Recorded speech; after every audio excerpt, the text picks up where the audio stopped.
Tout à l'heure, quelqu'un a parlé du patriote et du citoyen du monde. Moi, je pense qu'on devient patriote et citoyen du monde à la fois lorsqu'on a une conscience historique.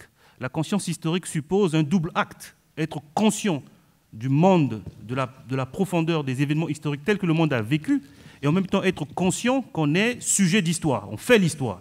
Et quand on est dépourvu de ça, on ne peut pas être à la fois patriote et citoyen du monde. Et la fraternité universelle arrivera le jour où on va combattre le mensonge. Parce que le mensonge qui consiste à dire, quand vous voyez à la télévision, l'aide publique au développement, on voit un bébé africain ballonné qui a faim, alors que l'Afrique transfère plus d'argent en Occident qu'autre chose.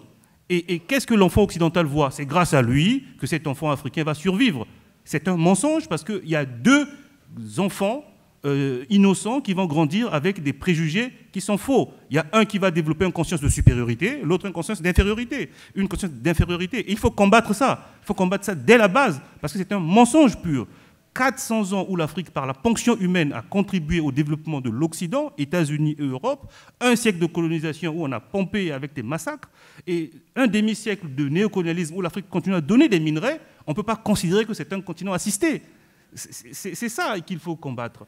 Ce n'est pas être contre les uns ou les autres, c'est que les patriotes africains sont les vrais amis des peuples européens. Et non pas cette oligarchie comprador, comme disait Chemina tout à l'heure, qui occupe les pouvoirs en Afrique, parce que c'est cette